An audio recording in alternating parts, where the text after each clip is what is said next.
who goes to Barca as backup goalkeeper, gonna compete for the goalkeeper spot with Iñaki Peña. And hey guys, welcome back to the channel. Fabrizio Romano here as always to keep you posted on the transfer market. Today guys, many things to mention. Manchester United, Erik ten Hag, what's going on around the Dutch manager, but also Ousmane Dembele, Antoine Griezmann future, and more to mention also on Wojciech Szczesny.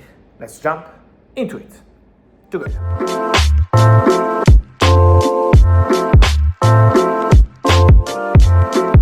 Hey guys, you know the drill. Traveling for matches is amazing, but finding Wi-Fi or getting a local SIM, not so much. I've been there, standing in line at the airport, frustrated, but not anymore, because I found this little game changer. Airalo. Airalo, it's an eSIM. You just download it, pick your country, and you are connected before you even leave the airport. No more roaming fees, no stress, just you, your phone, and football updates from anywhere. Seriously, it's a life saver. They offer affordable data plans in over 200 countries and regions, and you get to keep your original phone number. Download the Airalo app today and use my code Fabrizio Romano 3 for $3 off your first eSIM, and trust me, it's one less thing to worry about while you're chasing football news around the world. Here we go. And so guys, let me start today's video by mentioning all the latest. A big breaking news today: Antoine Griezmann decides to leave the French national team. It's an historical moment for France because he's been one of the best players in the recent years. Fantastic, fantastic player. World Cup won with the French national team for Antoine Griezmann.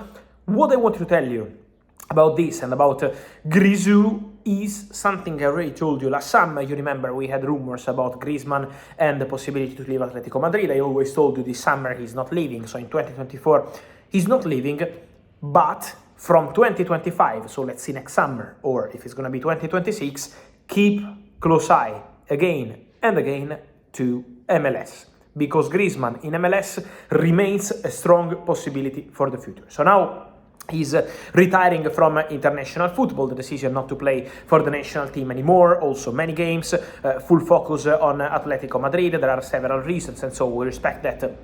And we see Antoine Griezmann say goodbye to the national team, but at the same moment, it's important to mention that the future of Antoine Griezmann is now fully focused on Atletico Madrid for this season. 2025, 2026, we will see, but MLS is something that remains in the thoughts and in the plans of Antoine Griezmann. They want him in MLS. There are already conversations. We know many French players are moving there, Hugo Lloris, Olivier Giroud, and others. So there is this French movement in MLS, and Antoine Griezmann is one more player to watch for the next years. So let's see what's gonna happen there. Mentioning French players and mentioning a French club is Paris Saint-Germain.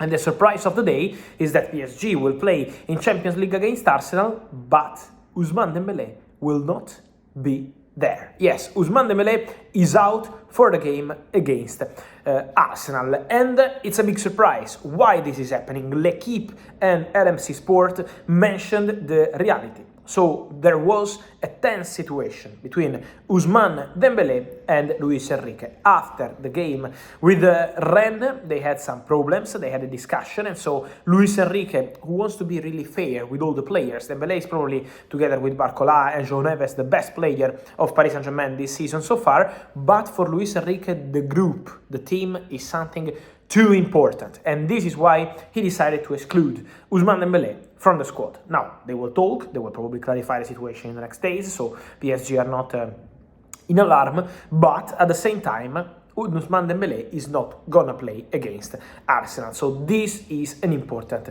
story of the day to mention. Dembele, who joined PSG from Barcelona, who is in Barcelona today having medical tests, is Wojciech Szczesny. And so the news reported last week is now confirmed. I told you Monday is gonna be the day for Wojciech Szczesny at Barcelona. Today is Monday and Wojciech Szczesny is there. He decided to accept the proposal last week. 1-year contract. The salary is going to be way lower compared to what he received in terms of net salary at Juventus in the recent years. But he wanted to accept because this is a big opportunity. He retired, but as I told you, he didn't want to retire. He wanted to play one more season and then retire in 2025. Then there were no big clubs opportunities for goalkeepers this summer, and so Szczesny decided to leave professional football. But when Barcelona called and when Robert Lewandowski called, because Lewandowski was also a factor, calling him and telling him about the project they have at Barcelona for this season, the feeling they have with Hansi Flick, immediately Szczesny decided to say yes. He took 24 hours last week with his family, with his agents, then he accepted 1-year contract, medical today, contract signing, and so good luck to Wojciech Szczesny, who goes to Barca as backup goalkeeper, gonna compete for the goalkeeper spot with Iñaki Peña, and then end of the season Marc-André ter Stegen is expected to return. More to mention, guys, is also on Carney Chukwuemeka, because Chelsea are doing fantastic. Credits to Enzo Maresca, who is doing an excellent job. But Carney is still not playing. Why Carney is not playing? Because Enzo Maresca, who is always very honest and always very clear, and is never hiding things, so even when he speaks to the press, in public, to any TV, Enzo Maresca clarified that the plan this summer for Chelsea was for Carney to leave on loan. This was the idea, but to leave on loan only with a good opportunity, with a club maybe giving him the opportunity to play 38 games, not moving to clubs where he was not going to be a regular starter. This was why Chelsea rejected many approaches, Milan and others, during the summer transfer window, but then Carney ended up staying and he's not playing. So they will look for a solution in January. The player wants to play and Chelsea don't want him to stay out of the squad for too long. So work in progress already to find a solution in January for Carney Chukwuemeka with Chelsea. Busy with that. And then, guys, Manchester United. Because it's been a disaster, the game against Tottenham. Obviously, the red card of Bruno Fernandes having an impact, but in general, the beginning of the season for Man United was really poor, not a Manchester United level. And so what's the situation around Erik ten Hag? First of all, let's clarify that today is Monday. Erik ten Hag arrived at Carrington really early in the morning, wanted to talk to the team, wanted to talk to the players, wanted to clarify his idea, wanted to analyze the game against Tottenham. They need to improve. We saw that with Twente, we saw that with Tottenham. There are some situations he wanted to clarify. So tactical, but also motivation. This is what was crucial for Erik ten Hag today. Today is Monday, and Manchester United, after that poor game, I mean the management, the board, they are not considering to fire Erik ten Hag today or tomorrow. So this is not part of the plans. At the moment, there is not that kind of conversation. So not actively working to replace Erik ten Hag.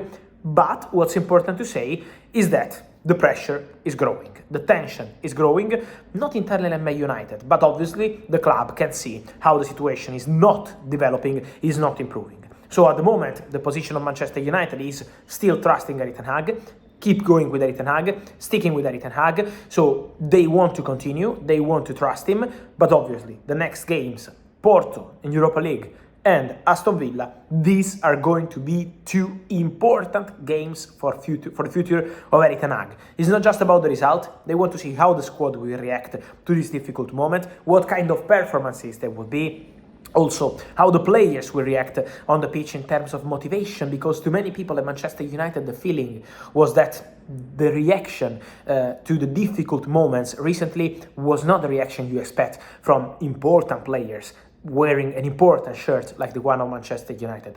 So this is why the reaction, the performance, Porto and Aston Villa are going to be really important games for Erik ten Hag. Let's see what's going to happen. What Erik ten Hag says that they wanted to continue together, to follow this project together, and to be all together also in terms of managing the situation after signing many young players. Lenioro, for example, didn't play for United yet. So they want to protect the manager and work with the manager, but this is a results industry. And so Porto and Aston Villa, the results, but also the performance, these are going to be important for the long-term future of Erik ten Hag at Manchester United. And so, guys, let me know your thoughts on all these stories from Erik ten Hag. What should Manchester United do? But also Szczesny, Dembele, and Antoine Griezmann. Let me know here in comments. Remember to like this video, turn on the notification bell, subscribe to the channel. See you soon. Ciao.